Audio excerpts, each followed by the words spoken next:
봄이 좀 쉽게 안 오는 것 같죠. 올 것 같은데 올 것 같은데 또 겨울이 온 것 같고요. 이러다가 그냥 여름이 올 것 같습니다. 요즘 우리가 사는 이 시대가 이 계절도 굉장히 많이 혼란스러운가 봅니다. 봄이 좀 빨리 왔으면 좋겠다 그리 싶습니다. 자, 오늘 18과를 공부할 차례인데 제목 한번 읽어보실까요? 향제조법. 이게 아주 독특한 부분입니다. 여러분 그 초상집에 가면요, 초상집에 가면 반드시 안 믿는 사람들, 믿지 않는 사람들 초상집에 가면 반드시 뭐가 있습니까? 향이 있죠, 그죠? 향을 피우죠, 그죠? 촛불을 켜놓고 향을 피웁니다. 향을 왜 피울까요? 대부분 뭐 요즘은 사실은 장례를 치러도 시신을 염한다든지 이런 게 뭐 상주들하고 조문객들하고는 사실 접촉이 거의 없죠, 그죠? 없는데 예전에는 뭐 거의 이제 초상이 나게 되면 병풍 쳐놓고 그 뒤에 시신 남겨놓고 그렇게 또 뭐 겨울이 되면 또 방이 또 추우니까 또 불 떼고 이러면 또 시신이 빨리 훼손되기도 하고요, 부패되기도 하고, 그래서 냄새 때문에 향을 피운다 그렇게 얘기를 하잖아요. 대부분 처음에는 이제 향을 그런 식으로 뭐 피웠다 그렇게 말하는데, 사실은 불신자들이 장례를 치를 때 향을 피우는 것은 그냥 시신 부패하는 냄새 때문에 피우는 것만은 아니에요. 굉장히 깊은 의미를 가지고 있습니다. 어떤 의미를 가지고 있는가 하면 죽은 사람과 내가 교감을 한다, 교통을 한다라고 하는 의미를 가지고 있어요. 그래서 여러분 혹시 기회 있으면 한번 보세요. 기회 있으면요, 안 믿는 사람들 장례집에 가서 이렇게 그 뭐 영정을 놓고 이렇게 해놓았잖아요. 거기 가서 술을 따를 때도 보면 향을 피울 때도 여러분 그냥 하는 게 아니고 뭔가 제스처가 있어요. 술을 따라서 부을 때도 그냥 붓지 않고 어떻게 합니까? 술을 부어서 이렇게 빙빙빙 돌리기도 하고. 관찰해 보시라고요. 나중에 안 믿는 사람들 장례할 때 가서 한번 가만히 한번 보세요. 그 왜 그래 하는가 하면 죽은 사람에게 정성을 다해서 이걸 드시도록 하기 위해서 드린다는 표현인 거예요. 여러분 향도 마찬가지입니다. 향도요, 사실은 그 향을 피우게 되면 연기가 올라오지 않습니까? 그 연기를 통해서 죽은 사람을 공경을 하고 죽은 사람과 내가 교감을 한다, 교통을 한다라고 하는 뜻으로 향을 피우는 겁니다. 그래서 우리 기독교 예식에는 향을 피웁니까 안 피웁니까? 절대로 향을 못 피우게 하지요. 향을 못 피우게 하는 그 이유를 여러분 이제까지 잘 모르셨을 거예요. 그래서 죽은 우리 기독교 그 상가집에는 향을 피우질 않고 촛불을 켜질 않고 또 어떻게 합니까? 죽은 사람 자체에 대한 예를 가지는 경우는 거의 없습니다. 거의 없고요. 그냥 조화를 갖다 놓고 그냥 헌화하는 것은 뭡니까? 실제로 이걸 누구를 위해서 하는가 하면 죽은 사람을 위해서 하는 게 아니고 누구에게 하는 걸까요? 상주들에게 하는 겁니다. 산 사람에게 하는 것이고요. 그리고 최소한의 그 뭐 영정 앞에 가서 뭐 기도하고 하는 것도 우리 믿는 믿음의 사람들이 뭡니까? 우리 기독교 방식으로 상주들에게 사실은 이제 예를 표하는 것이지 죽은 사람을 숭배한다거나 공격한다거나 이런 개념은 여러분 전혀 없는 거예요, 이게요. 그리고요, 여러분 혹시 이제 뭐 선교일로 동남아시아에 여러분 가보면 어떻습니까? 특히 이제 태국 같은 불교국에 가면요, 그 어떤 마음 상태가 그래서 그런지는 모르겠지만 공항에 내리면서부터 벌써 역겨워요. 불교 나라는요. 뭘로 역겨운가 하면요, 향 냄새 때문에 역겨워요, 여러분. 그래서 불교 국가에 가서 여러분 가게 되면 음식점을 들어가잖아요. 음식점에 들어가는 곳곳마다 뭐가 있습니까? 뭔가 다 사장 같은 거 조그마한 거 모셔놓고 전부 향을 피워놔요. 그래서 가는 곳곳마다 향 냄새 때문에 그냥 역겹기도 하고 머리가 막 아파요, 이게요. 여러분 그렇습니다. 그 왜 향을 피우느냐? 그거는요, 다 뭔가 자기 믿는 신과 뭡니까? 교감한다라고 하는 이런 뜻을 여러분 가지고 있는 거예요, 여러분요. 여러분 그런데 놀라운 게 뭔가 하면 우리 기독교는 어떻습니까? 향을 피우거나 무슨 촛불을 밝히거나 이런 게 일체 없잖아요. 없는데, 그런데 구약 시대는 향을 피웠다는 거 아닙니까? 이걸 우리가 어떻게 이해해야 되겠느냐라고 하는 겁니다. 구약 시대는요, 특히 이제 많은 이거는 이제 어디서 주로 연구를 하는가 하면 종교학에서 연구를 해요. 엘링텍스라고 하는 게 있는데 비교 종교학. 우리 기독교를 그냥 계시 종교로 구원 종교로 생각하지 않고 세상의 일반 똑같은 종교와 같은 하나의 종교로 보고 이제 다른 세상의 많은 종교들까지 비교를 해서 연구를 하게 할 때 이런 공부를 해요. 이런 공부를 하는데 뭘 얘기를 하는가 하면 구약 시대에도 뭡니까? 향을 피웠고, 그리고 특별히 이제 구약 시대는 여러분 예배가 아니었고 뭐였습니까? 제사였잖아요. 구약 시대는 제사를 드릴 때 반드시 뭘 했습니까? 제물을 잡았거든요. 그러니까 제물을 잡는 모습이나 향을 피우는 이런 모습이나 이런 것이 구약 시대 우리 기독교가 세상의 일반 다른 종교와도 어떻게 보면 이방 종교와도 별로 구분되지 않는 좀 이해가 안 되는 부분이 있다라고 이렇게까지도 이제 이해를 많이 하죠, 여러분요. 오늘 우리 신학적인 관점에서 보면 향을 피우고 이런 게 이해가 잘 안 되는 것이죠, 여러분요. 근데 이걸 우리가 어떻게 이해를 해주겠느냐라고 하는 겁니다. 오늘 좀 서론이 깁니다. 오늘 내용은요, 큰 내용은 없고요.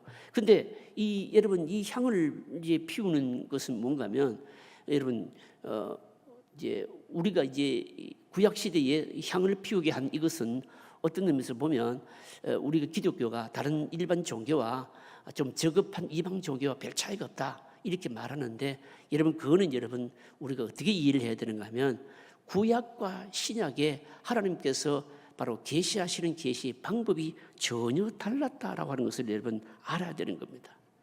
구약 시대는 뭡니까? 구약 시대는 하나님께서 자기를 계시하는 방법이 직접적으로 계시하셨잖아요, 그죠? 나타나 주셨고 보여주셨고 우림과 둠밈으로 보여주셨고 선지자를 통해 직접 말씀해 주셨고 다 그런 식이었거든요. 그러니까 뭡니까? 하나님과의 어떤 교통을 하는 것이 눈으로 보고 만지고 냄새 맡고 이런 방식으로 하나님께서 자신을 바로 계시해 주신 겁니다, 여러분요. 근데 이게 우리와 시간적으로 수천 년의 간격이 있기 때문에, 근데 오늘날은 그러면 또 어떻게 있느냐? 오늘날은요, 신약 시대는요, 하나님께서 자신을 계시해 준 방식이, 그러니까 하나님께서 자기 백성들을 만나시는 방식이 여러분 완전히 여러분 다릅니다. 손으로 행하고 눈으로 보고 냄새 맡는 이런 방법이 아니고 신약 시대는 뭡니까? 말씀을 듣고 깨닫는 방식으로 바뀐 거죠, 여러분요. 그러니까 뭡니까? 의미는 살아 있지만 뭡니까? 계시하는 방식이 구약과 시대는 신약과는 그건 완전히 다르다는 것을 여러분 아셔야 되는 겁니다. 구약은 직접 계시의 시대, 신약 시대는 뭡니까? 말씀의 계시의 시대. 구약에는 뭡니까? 손으로 만지고 행하고 눈으로 보는 방식으로, 신약 시대는 뭡니까? 성령께서 우리 내면에 오셔서 깨닫게 해주심으로, 소위 말해서 성령의 뭡니까? 내면적인 비침, 깨달음, 이 방식으로 우리에게 바로 계시해 주시는 겁니다. 이제 뭡니까? 자신을 계시하는 방식이 많이 바뀌었죠, 이게요. 많이 뭡니까? 이걸 이제 뭐라고 말하는가 하면 신학에서는 계시의 발전이라고 하는 겁니다. 여러분, 계시 중에서 가장 구체적인 계시가 뭘까요? 구체적인 계시는 하나님이 직접 오시는 것이거든요. 여러분, 오늘 우리는 얼마나 복된 시대에 살고 있는가 하면 예수님이 우리와 같이 몸을 입고 오신 분이시지만 그분은 누구이십니까? 하나님이시거든요. 그래서 예수님은 뭔가 하면요, 계시 그 자체인 거예요. 계시 그 자체가 실체가 드러났기 오셨기 때문에 그림자 같은 방식으로는 이제는 우리에게 뭡니까? 하나님의 자신을 알리실 필요가 없는 것이죠, 여러분요. 그래서 지금 신약 시대는요, 예수님이 하나님이 직접 오셨고 그분이 하신 뭡니까? 말씀을 통해서 모든 것이 다 이루어지기 때문에 실제로 뭡니까? 말씀을 깨닫는 방식으로 하나님께 예배하고 나아가는 방식으로 바뀌었다라는 것을 여러분 아셔야 됩니다. 이걸 왜 말씀드리는가 하면 신약의 입장에서 구약시대 말입니다, 향을 피우고 하는 이런 부분들은요, 어떻게 보면요, 잘못 이해할 수가 있거든요. 여러분, 천주교는요, 아직도 미사를 드릴 때 촛불을 켜고요, 머리에 뭘 쓰기도 하고요, 구약적인 방식을 그대로 하는 부분들이 많이 남아있거든요. 이거는 예수님이 오셔서 구약의 모든 그림자를 완성시켜 주신 이 의미를요, 잘 모르기 때문에 그렇게 하는 겁니다. 이걸 아시고 오늘은요, 여러분 향을 피우는데 구약 시대는 이 향을 피우는데 그 피우는 향을 만드는 제조법에 대한 하나님의 가르침인 겁니다. 한번 보겠습니다. 자, 여러분 향 제조법 읽어보실까요? 같이 읽겠습니다. 하나님께서 이스라엘 자손들에게 하나님께 분향하는 향을 만드는 법을 말씀하시는 내용입니다. 이스라엘 백성들은 하나님 앞에서 분향을 했습니다. 이 분향은 이방 종교가 하는 분향과 그 의미가 근본적으로 달랐습니다. 일반적인 종교가 분향하는 것은 죽은 자에 대한 경이나 아니면 죽은 자와 교감을 위하여 분향합니다. 그리고 사람이 죽으면 시체가 썩는 냄새 때문에 향을 피웁니다. 그러나 이것이 점점 발전하여 죽은 자에 대한 경의의 표시나 죽은 자와 의사소통의 방법으로 변했습니다. 우리가 살아있는 사람과는 어떻게 해서든지 의사소통을 할 수 있습니다. 손짓 발짓을 하거나 표정을 통해서 이야기합니다. 그러나 죽은 사람과는 의사소통을 할 수가 없습니다. 그의 얼굴을 볼 수도 없고 그의 음성을 들을 수도 없습니다. 그래서 향을 피웁니다. 향을 피움으로 냄새를 통하여 죽은 자와 어떤 교감을 나눈다는 뜻을 가지고 있습니다. 그러나 이스라엘 백성들이 피운 향은 그런 의미가 아닙니다. 하나님께서는 이스라엘 백성들에게 하실 말씀이 있으면 언제나 선지자들을 통하여 구체적으로 말씀하셨습니다. 또 그들이 하는 기도를 다 듣고 계셨습니다. 그런데도 그들이 하나님 앞에 예비할 때 향을 피우게 하셨습니다. 자, 향을 피우게 하셨는데 이 향을 어떻게 만들어라 하는 게 오늘 본문의 내용입니다. 자, 한번 보실까요? 자, 1번 문제 같이 읽겠습니다. 향은 의사소통을 위해서 피우는 것이 아닙니다. 하나님은 이런 냄새를 맡아야 기분이 좋거나 우리와 교감을 하시는 분이 아니십니다. 하나님께서 이 향을 피우게 하신 이유가 무엇일까요? 오늘 본문에는 없고요. 이 향에 대한 직접적인 성경의 언급이 어디 나오는가 하면 계시록 5장 8절에 우리가 너무 잘 아시는 말씀입니다. 자, 여러분 저 앞에 나오죠. 같이 한번 읽어보실까요? 그 두루마리를 취하심에 네 생물과 24장로들이 그리 어린 양 앞에 엎드려 각각 금은고와 향이 가득한 금대접을 가졌으니 이 향은 성도의 기도드리라. 자, 이 향은 뭐라고요? 기도라. 성도들의 기도라는 겁니다. 기도라고 하는 겁니다. 자, 이 말씀을 통해서 향을 피우게 하신 이유가 도대체 뭐겠느냐? 뭘까 여러분요? 다시 말씀드립니다. 의사소통을 위해서 향 피우는 거 아닙니다. 무슨 하나님과 신적인 교감을 하기 위해서 피우는 것 아닙니다. 하나님 무슨 냄새를 맡아야 좋아하시는 분도 아니십니다, 여러분요. 그럼 뭔 뜻이겠느냐? 여기 이 향은 성도들의 기도라 이렇게 말했는데 무슨 의미겠나라고 하는 것입니다. 하나님께서 향을 피우게 하신 것은 제사 때 향을 피우게 하신 것은 그 제사가 하나님의 백성들이 제사장이 드리는 그 뭡니까? 기도가 하나님 앞에 바로 허락되었다, 기쁨이 되었다라고 하는 표시로 향을 피우라 이렇게 하신 거예요. 이런 무슨 의미인지 여러분 아시겠죠, 여러분요? 여러분 생각해 보십시오. 이제 이 구약 시대는 성령이 뭡니다?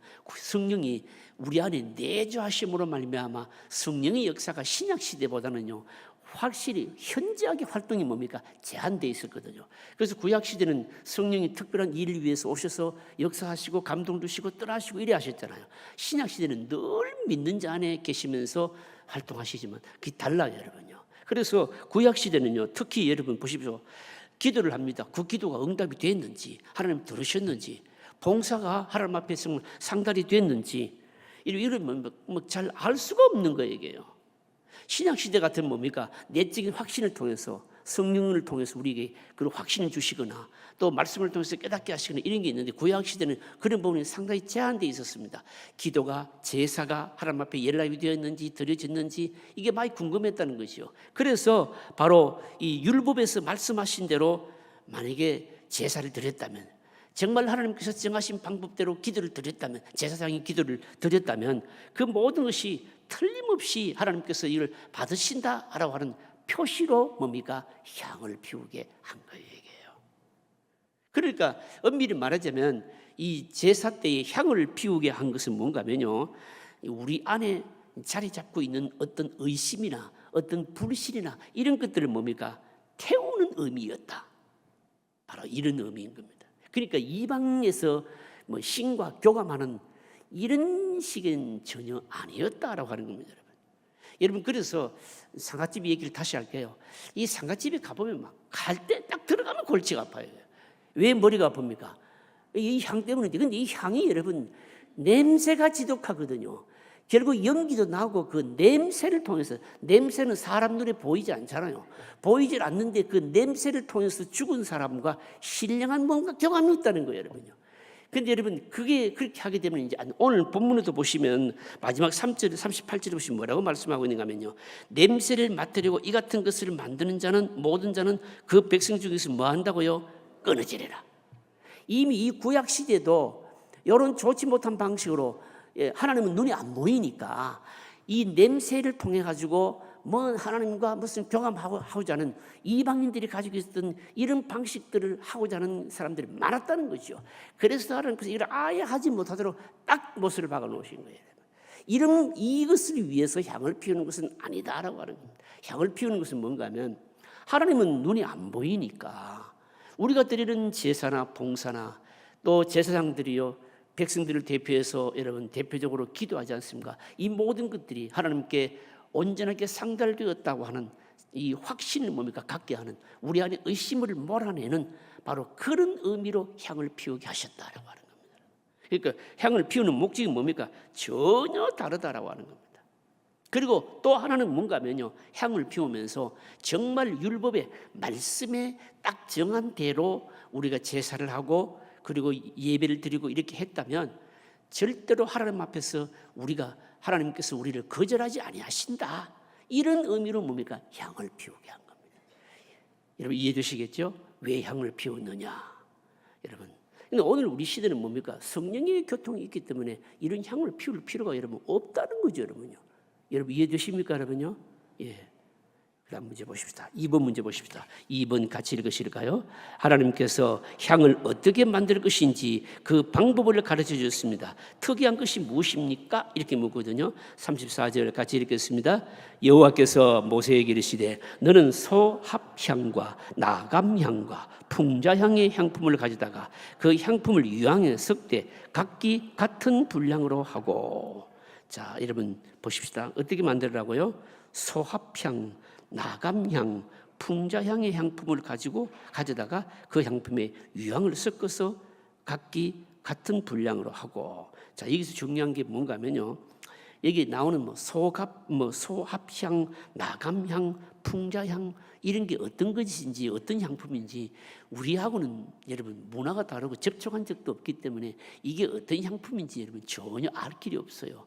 더군다나 여기 언급되어 있는 이 향품들은요, 팔레스틴에서 생산되지 않는 향품입니다.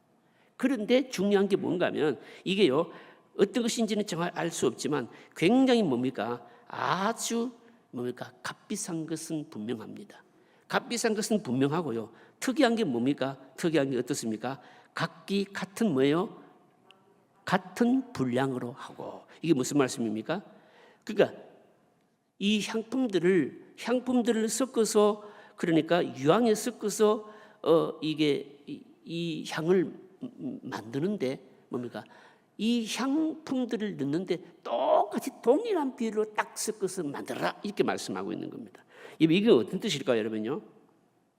어떤 뜻일까요? 각각 냄새가, 향이 여러분 다 다르잖아요.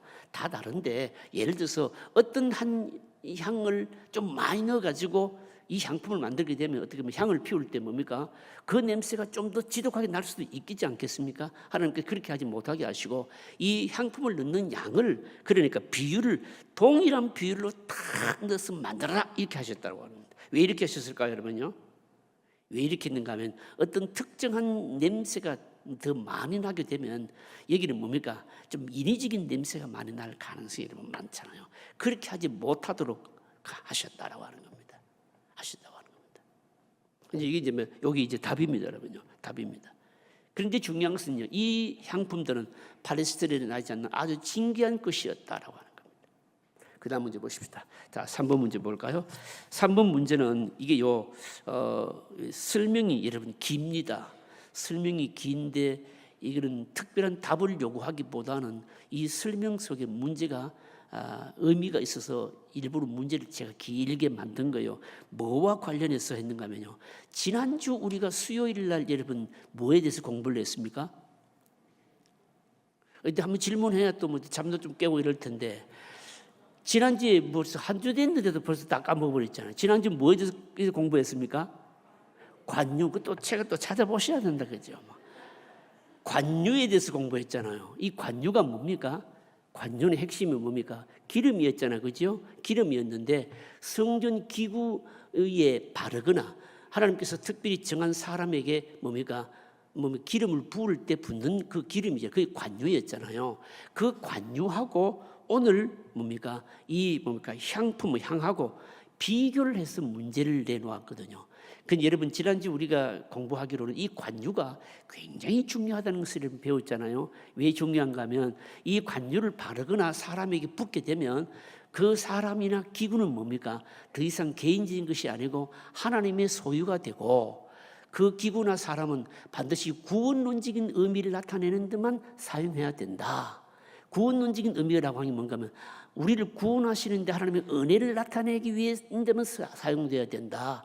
여러분 예를 들어서 우리 공부를 했잖아요. 그죠? 그거하고 비교해서 지금 설명을 해놓았거든요. 이 향이라고 하는 것이 굉장히 중요하구나 하는 것을 깨닫게 될 겁니다. 자, 여러분 같이 한번 읽어보실까요? 3번 같이 읽습니다. 기름을 부을 때 사용하는 관유에 대해서 살펴보았습니다. 관유는 하나님의 소유를 밝히는 것이고 그것에 기름을 부음으로 구원론적인 의미를 가집니다. 성막이나 법궤에 기름을 붓기 전에는 그냥 천막이고 나무 상자였지만 거기에 기름을 바람으로 그 물건들이 구원론적인 의미를 가집니다. 구원론적인 의미를 가진다는 것은 그것들이 이스라엘 백성들에게 믿음을 불러일으키는 은혜의 수단이 된다는 뜻입니다. 그러나 오늘 말씀하고 있는 이 향은 구원론적인 의미 그 이상입니다. 이 향은 단순히 죄의 용서와 하나님의 은혜에 대한 믿음을 불러일으키는 것만이 아닙니다. 이 향은 하나님께서 우리에게 말씀하신 모든 것을 다 순종한 후에 최종적으로 이 모든 것이 하나님께 받아들여졌으며 하나님께서 이 모든 순종을 받으셨다는 보증으로 주신 것입니다. 따라서 이 향은 믿음에 따라 실제로 행동한 후 그 모든 행동이 하나님 앞에 제사로 받아들여졌음을 약속받는 것입니다. 구약 성경을 보면 사람의 냄새를 통하여 그 사람과의 관계를 나타내었습니다. 이삭은 야곱을 축복하기 전에 그를 에서인 줄 알고 그 옷의 향내를 맡았습니다. 그리고 말하기를 내 아들의 향취는 여호와의 복주신 밭의 향취로다 라고 말하고 축복했습니다. 그것은 이삭이 에서를 사랑한다는 뜻입니다. 그 사람의 냄새가 좋다는 것은 그 사람을 깊이 사랑한다는 뜻입니다. 야곱은 세겜에서 자기 딸 문제로 두 아들 레위와 시몬이 히위 족속 중 하몰의 집안을 몰살시켰을 때 너희가 나를 이 지방 사람들 앞에서 냄새가 나게 하였다라고 말하면서 그 아들들을 책망했습니다. 이 말은 그들이 야곱을 너무 싫어하되 되어서 결국 야곱을 제거하지 않으면 안 되었다는 뜻입니다. 하나님께서 이스라엘 백성들에게 만들라고 하신 이 향은 성전의 하나님 바로 앞에서 피우는 것입니다. 이것이 무슨 의미입니까? 자, 여기 문제에 보시면요, 여기 야곱 얘기 나오잖아요. 세겜에서 여러분 디나가 못된 일을 당하잖아요. 그러니까 어떻습니까? 레위와 시몬이요 할례를 이용해서 세겜 사람들을 막 다 복수하잖아요. 이것 때문에 세겜 사람들이 야곱을 죽이려고 했을 때 야곱이 한 말이요 거기 나오는데 보시면 너희가 나를 이 지방 사람들 앞에서 냄새가 나게 하였다. 이거는 옛날 성경이고요. 요즘 성경은 뭐로 번역해놨는가 하면요 악취가 나게 하였다 이렇게 말하고 있어요. 이게 뭔가 하면요 냄새를 통해서 뭔가 관계를 표현했다는 말이거든요. 여러분 그래서 오늘 우리가 36절 한번 읽어보실까요? 36절 같이 읽겠습니다. 그것으로 향을 만들 때 36절 같이 읽습니다.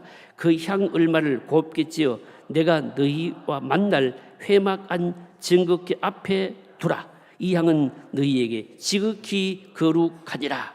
자, 여러분 여기서 중요한 말씀이 뭡니까? 향을 피우는데 향을 어디서 피웁니까? 회막하고 뭡니까?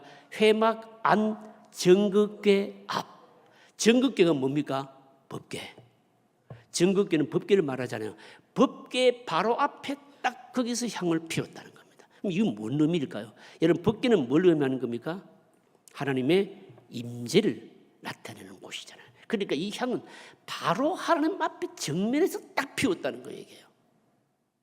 여러분 이해되십니까? 이 향이 여러분 그래서 얼마나 중요한지 몰라요, 여러분요. 그러면 정극계, 법계 하나님 바로 앞에서 이 향을 피웠다. 이건 어떤 의미일까요, 여러분요?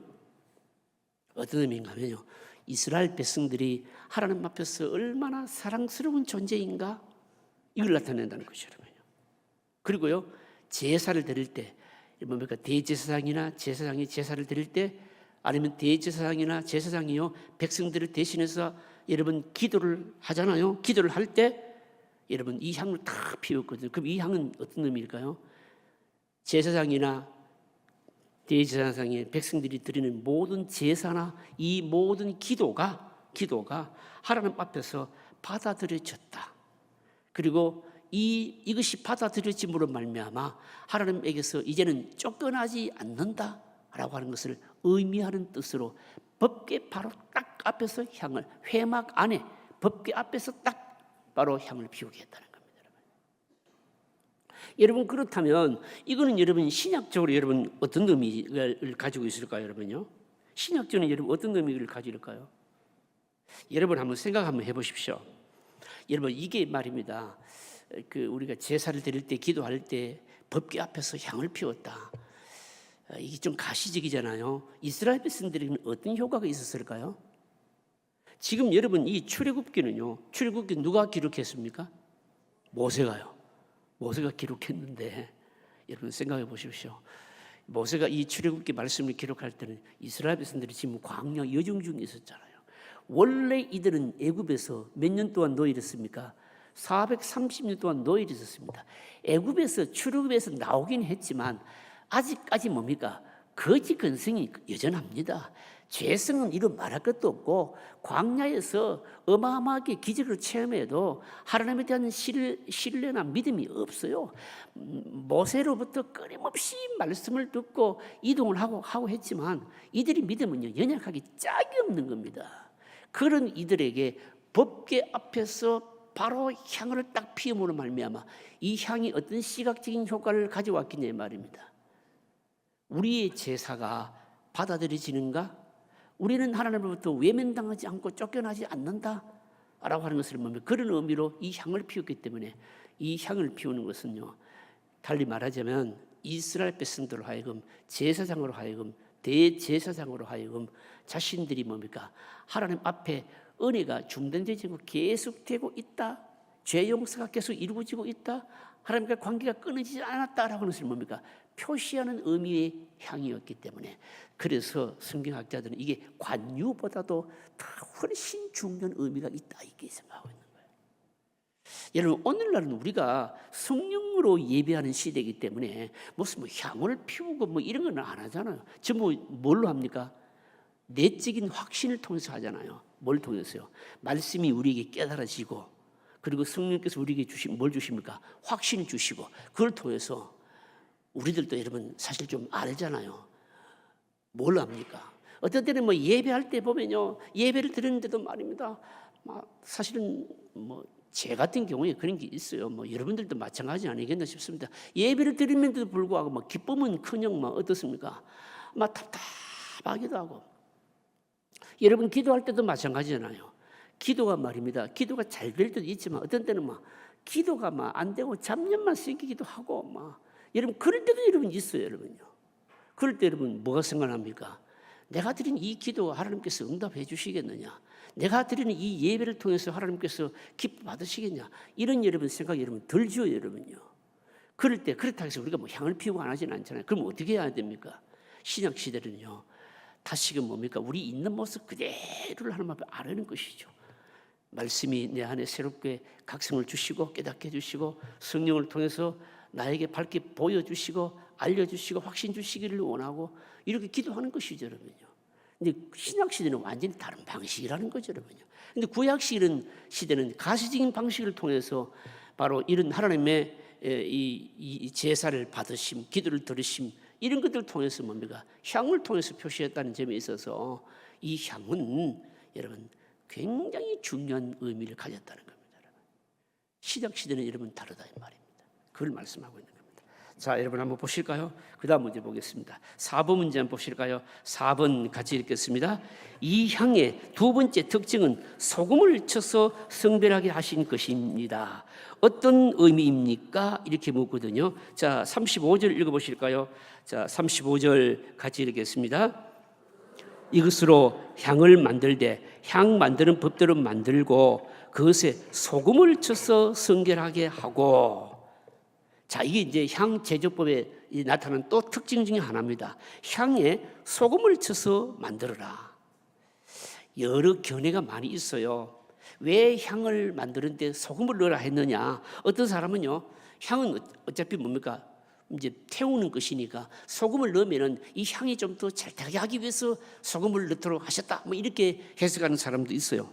어떤 사람은요, 이 향이 변질되지 않도록 하기 위해서 소금을 넣었다. 뭐 이렇게 주석하는 경우도 있는데, 성경을 해석할 때 여러분 성경 해석의 제1원리가 뭔가 하면 다른 말이 뭡니까? 성경이 성경을 해석할 때는요, 이 일을 달면 안 돼요.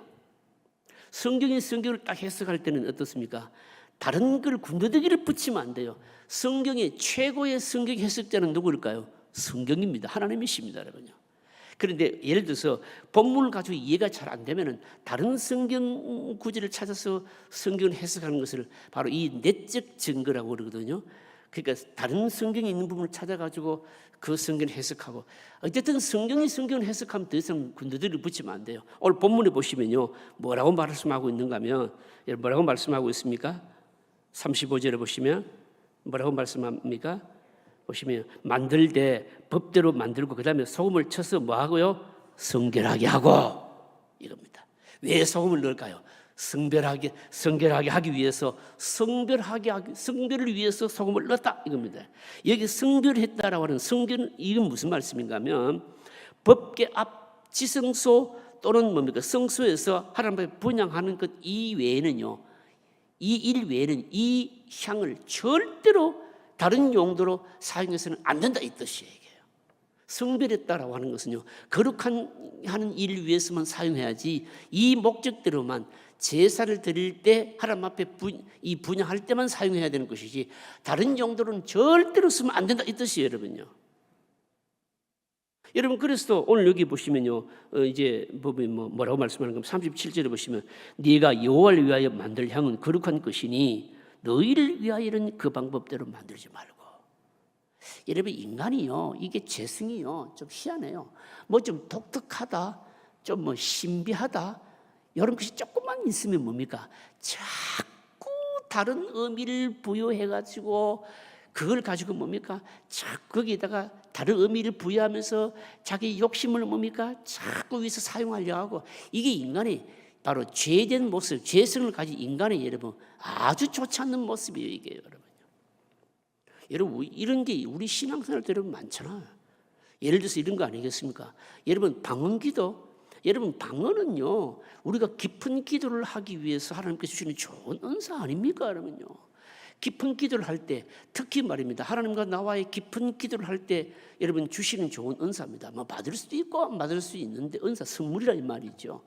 그런데 여러분 그걸 그냥 귀하게 여기고 잘 바르게 사용하면 되는데, 이걸 가지고 말입니다, 뭐 오순절 같은 경우에는, 오순절 같은 교단에서는 방언을 안 받으면 구원은 못 받았다까지 말하니까, 이러면 이게 문제인 거예요. 이게 인간이 이게 고약한 게 이거라. 이게 뭔가 조금 다른 게 있으면 그 의미를 부여해가지고 그것만 탁 특출하게 강조하면서 그것만 붙들려고 하고 그것만 거기에만 심취하려고 하는 이런 못된 심성이 있는 거예요. 이게요. 여기 이 향과 마찬가지입니다. 향은 근본적으로 뭡니까? 냄새를 통해서 뭔가 하나님 앞에 연락되었다는 것을 표시하는 것인데, 이걸 가지고 말하면 다른 자기만을 위해서 목적으로 만들어 가지고 막 냄새를 막 맡아서 하면서 막 이런 의미를 부여하고, 이걸 딱 아시고 하나님께서 뭡니까? 아예 하나님께 분향하는 목적 이외에는 쓰면 안 된다라고 이렇게 하신 거예요. 여러분, 이건 오늘 우리에게 어떤 의미를 가질까요, 여러분요? 어떤 의미를 가질까요? 향을 만드는데 소금을 친다. 여러분, 하나님의 존전에 나아갈 때마다 우리가 구별되어야 된다라고 하는 것을 말씀합니다. 소금을 친다. 하나님 앞에 우리 자신들을 여러분 기도를 통해서, 여러분 사실은 하나님이 우리를 찾아오시는 방법은 뭡니까? 말씀으로 찾아오시고 우리가 하나님께 나아가는 구체적인 방법은 뭡니까? 기도입니다, 여러분요. 그런데 이러면 기도도요 어떻습니까? 사실은 소금을 치듯이 해야 된다고. 여러분 기도도 자기 뭡니까 열심대로 할 수도 있겠죠, 여러분요. 할 수도 있겠지만 사실 제일 좋은 기도는요 말씀을 붙들고 하는 기도가 제일 좋습니다, 여러분. 그런데 어떤 사람들은 기도 보면 막 고함은 지르는데 도대체 뭐 좀 생각을 하고 좀 기도를 했으면 좋겠는데 그렇지 못한 부분들이 너무 많거든요, 여러분요. 그래서 뭡니까? 사실은 하나님 앞에 나아갈 때는요 우리가 항상 소금을 치듯이 좀 절제할 필요가 여러분 있는 거예요. 하나님 앞에서 절제할 필요가 있다. 여러분 하나님 앞에서 절제 안 하면 여러분 어떻게 될까요? 하나님의 거룩하심을 손상시키는 거예요, 여러분. 여러분 생각해 보세요, 여러분요. 우리가요 어떤 사람에게 막 화가 날 때 막 분노가 막 화가 막 치밀어 오르잖아요. 여러분 그런 모습으로 우리가 하나님 앞에 나아가면 될까요, 안 될까요? 안 되잖아요, 여러분요. 무슨 말씀인가 하면 감정이 너무 상해 있는 상태로 하나님 앞에 나오게 되면 여러분 그 예배가 뭡니까? 온전한 예배가 되겠습니까? 안 되는 거죠, 여러분요. 친구를 만나서 말입니다. 하고 싶은 소리 다 하듯이 그런 식으로 우리가 하나님 앞에 나갔으면 안 되는 거거든요, 여러분요. 노래방 자주 가시는가요? 노래방 가서 노래 부를 때 어떻게 합니까? 저도 노래방 잘 가는 잘 없지만 가끔 모르겠어요. 한 몇 번 갔는지는 모르겠습니다. 저도 또 꼭 가자 하는 사람이 있거든요, 여러분. 가자는 사람이 있는데 그 누군지는 내가 안 밝히겠지만 그 노래방 가면은 어떻게 합니까? 역시 뭡니까? 자기가 아는 레파토리만 부를 거 아니겠습니까? 그죠? 다른 사람하고 갔는데 제가 찬송가를 탁 내가 부르면 완전히 어떻게 되겠습니까? 그 사람들 같이 간 사람들 그 분위기 그냥 다 그냥 망치버리는 거죠, 뭐예요. 여러분 그렇다고 해서 자기가 좋아하는 장르가 있다고 해서 막 그냥 고함 지르면서 부르듯이 여러분 만약에 그런 식으로 우리가 하나님 앞에 나와서 찬송하고 찬양하면 될까요, 안 될까요? 안 된다는 거예요, 이게요. 안 된다는 겁니다. 소금을 친다는 것은 뭡니까? 이 분향을 향을 피우는 것은 이 제사와 기도가 하나님 앞에서 흠양되었다라고 하는 표시인데 이걸 말입니다. 그 하나님께 절제하는 모습으로 나아가야 되는데 그렇지 못한 방식으로 하나님께 나아가면 하나님의 거룩하심을 손상시킨다는 겁니다. 그래서 이 향을 만들 때 소금을 넣게 했다라고 하는 것은 바로 굉장히 중요한 의미가 있다는 것이죠. 신약적으로 오늘 우리는 좀 깨달아야 됩니다, 여러분요. 감정을 통제하지 않고는 하나님 앞에 나온다든지 그리고 내가 좋은 방식대로 뭡니까 막 쏟아내면서 하나님께 나오는 것은 이것은 여러분 바람직하지 않는 거죠, 여러분. 그래서 예수께서도 말씀하셨잖아요. 산상수훈에서요. 하나님 앞에 예배를 드려 나올 때 예물을 들고 나왔을 때 무슨 뭡니까 형제에 욕한 것이 있거나 긁힌 것이 있으면 뭡니까 그걸 다 해결하고 나와서 바치라고 그러잖아요. 이건 대단히 중요합니다, 여러분. 그대로 의미는 그대로 뭡니까 신약 시대로는 살아있다라고 하는 것이죠. 가끔 그런 분이 있어요. 이제 주일날 예배 결석해서 결석을 주일 잘 안 빠지시고 예배를 빠지시는 분이 아닌데 가끔 이제 빠지시는 분이 있어요. 우리 교육자님 이제 전화를 하죠. 집사님 왜 지난주에 결석하셨어요? 예배 못 오셨던데요. 여러분 이제 가끔입니다. 솔직하게 얘기하시는 분이 있어요. 지난 주일날 마누라하고 한판 했는데 부부싸움 한 거예요. 도저히 내가 예배드릴 마음이 아니어가지고 예배드릴 못했다. 그럼 여러분 그런 사람이 그럼 뭐라고 답하면 제일 좋을까요? 도저히 예배드릴 마음이 정리가 안 돼서 예배를 못 드릴 때요, 여러분요. 못 드릴 때, 여러분요. 그러면 잘했다고 할 수는 없겠지만 여러분 최소한 뭡니까? 이해는 되지 않겠습니까, 여러분? 마음이 그냥 분노로 치올다든지 상한 감정이 상할 대로 상해 있는데 그런 마음으로 도저히 하나님 앞에서 예배를 못 드리겠다. 좀 생각해 봐야 되지 않겠냐고 하는 겁니다. 넘어가겠습니다. 욕하지 말고. 몇 번 할 차례입니까? 5분. 자, 5분도 보면요. 5번도 보면 답은 길지 않는데 문제가 길어요. 이 설명하기 위해서인 것이거든요. 자, 5번 같이 읽겠습니다. 이스라엘 백성들이 향을 피울 때에는 공중 예배를 드리고 있을 때였습니다. 그들이 중요하게 생각한 것은 하나님께서 개개인을 사랑하시기도 하지만 이스라엘 민족 전체를 미워하시지 않는 것입니다. 제사장이 하나님께 향을 피우며 기도하는 동안 이스라엘 백성들은 밖에 서서 그들의 죄성에 대하여 깊이 애통하며 하나님께서 다시 이스라엘을 사랑하셔서 이스라엘 나라를 회복시켜 주실 것을 기도했습니다. 혹시 삶에서 실현되지 않은 죄로 인해 하나님이 예배를 안 받으시면 큰일 나는 문제였습니다. 아무리 동물 제사가 이루어진다 할지라도 하나님께서 향기로운 것으로 연락하시지 않으면 죽은 제사입니다. 이것은 이스라엘 백성들의 예배가 그들의 삶과 결코 분리될 수 없는 하나인 것을 나타내 줍니다. 하나님께서는 이스라엘 백성들이 드리는 제사를 그들의 삶과 연결시켜 받으셨습니다. 그래서 사무엘 선지자를 통하여 순종이 제사보다 더 낫다라고 말씀하셨습니다. 그것은 그들의 예배나 제사가 결코 그들의 삶과 분리될 수 없는 하나였기 때문입니다. 하나님 앞에 나와서 자기 죄를 고하고 번제나 속죄 제사를 드렸으면 그들은 돌아가서 다시는 그런 죄를 짓지 않는 생활의 변화를 가져와야 했습니다. 다시 말해서 제사는 하나님 앞에 드리는 삶의 변화의 시작이었습니다. 마치 다람쥐 쳇바퀴 돌듯이 죄 짓는 생활을 반복하면서도 생활을 바꾸지 않는다면 그들이 드리는 번제는 죽은 제사입니다. 하나님께서 원하시는 것은 죽은 제사가 아닙니다. 기름을 바른 회막이나 번제단을 통하여 믿음이 생겼으면 이제 그에게 필요한 것은 삶의 원칙을 뜯어 고치는 것이었습니다. 그렇게 올려드리는 예배의 분향을 하나님께서 받으시는 것입니다. 한번 죄를 고백했으면 이제는 더 이상 그렇게 살지 않을 삶의 변화를 가져오는 것이 하나님 앞에 아름다운 향기가 됩니다. 현재 삶의 방식을 바꾸지 않고 계속 입술로만 회개하는 것은 죽은 제사요, 죽은 예배입니다. 아무리 완벽한 제사의 형태를 갖췄다 할지라도 하나님 앞에서 향기로운 제사가 되지 않을 것입니다.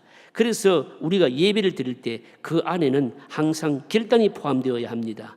우리가 하나님께 완전한 만족을 드리는 것은 불가능합니다. 그러나 순간순간 우리의 부분적이기는 하지만 바꾸고자 하는 결단이 들어있어야 합니다. 이것이 번제와 향기의 차이입니다.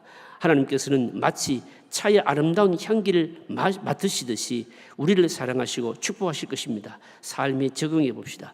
말이 긴데 이해되시겠습니까? 여러분, 이 말씀이 적용될 수 있는 성경 구절이 로마서 12장 1절이에요. 자, 로마서 12장 1절 한번 띄워줘 보세요. 우리가 너무 잘하고 암송하실 말씀 아닙니까? 읽어볼까요? 그러므로 형제들아, 내가 하나님이 모든 자비하심으로 너희를 권하노니 너희 몸을 하나님 기뻐하시는 거룩한 산 제물로 드리라. 이게 핵심이 뭡니까? 이는 너희들 영적 예배니라. 영적 예배리라. 영적 예배라 그러니까 우리는 뭐가 자꾸만 신령하게 신비하게 드리는 것만을 자꾸 얘기하는데 사실은 영적 예배는요, 우리의 몸을 뭡니까? 우리의 삶을 뭡니까? 하나님께 드리는 삶과 우리가 형식, 예배 형식, 구약으로 말하면 제사의 형식, 이것이 뭡니까? 일치하는 삶의 예배를 말씀하고 있는 겁니다. 이 5분 문제도 바로 그 말씀인 것이죠.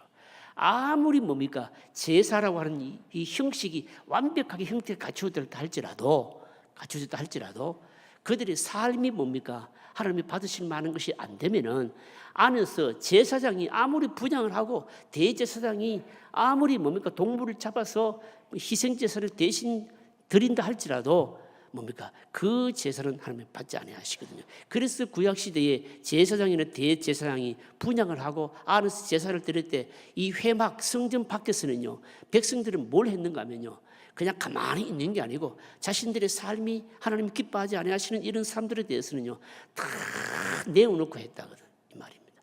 이거는 신약적으로 여러분 그대로 적용되는 말씀인데 이게 무슨 말씀입니까? 우리도 마찬가지라는 거죠. 우리가 뭐 예배할 때 와서 하나님 앞에 와서 예배하기도 하고 형식도 있고 하지만 더 중요한 게 뭘까요?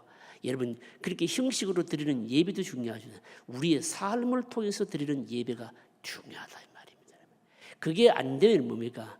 우리 예배도 뭡니까? 받지 아니하신다는 겁니다. 이걸 표시하는 것이 뭔가 하면 바로 향이었습니다. 분향이었습니다.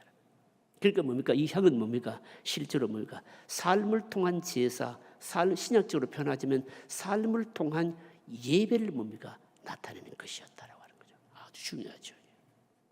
그다음 문제 보겠습니다. 자, 여러분 이제 6번 문제입니다. 6번은 제가 이제 오늘 공부를 정리하면서 여러분 조금 이제 다시금 정리를 해놓은 것이기 때문에 읽어보면 아마 유익할 겁니다. 같이 읽겠습니다. 어떤 종교 의식이든지 향을 피우는 것은 일반화되어 있습니다. 특히 동양권에서는 제사나 종교 의식에 꼭 향을 피웁니다. 불교나 우리 민족의 우상숭배 같은 경우에는요 반드시 분향을 합니다. 태국에 가면 나라 전체가 향냄새가 날 정도로 장소를 가리지 않고 향을 피우는 것이 보편적입니다. 그래서 기독교인들은 불교국에 가면 냄새부터 역겹습니다. 그런데 기독교만은 예배 때 분향하지 않습니다. 촛불을 피우지도 않습니다.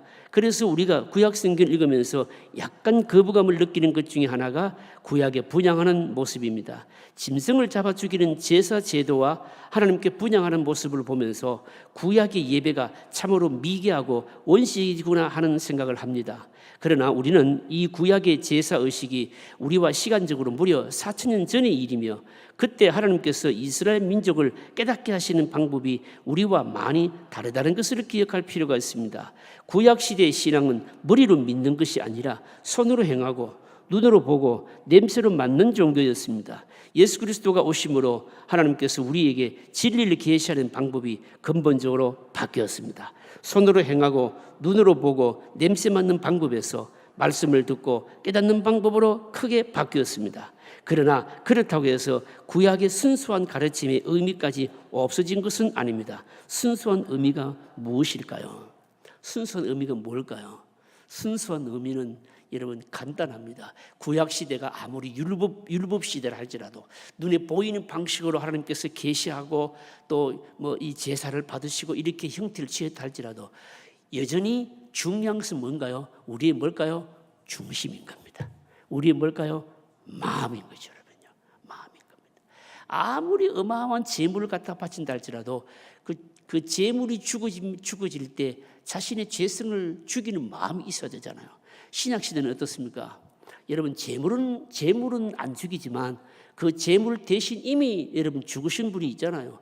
예수님이잖아요. 예수님의 죽으심을 늘 생각하면서 예배 때마다 그분의 죽으심이 내 죄 때문에 것을 다시금 인정하고 받아들이게 될 때 뭡니까? 그렇게 하게 될 때 그 예배가 받아진다는 거죠. 무슨 말씀입니까? 형태는 다르지만 어떻습니까? 형태는 다르지만 그 가르침의 의미는 동일한데 그 가르침의 핵심이 뭘까요? 우리의 뭘까요?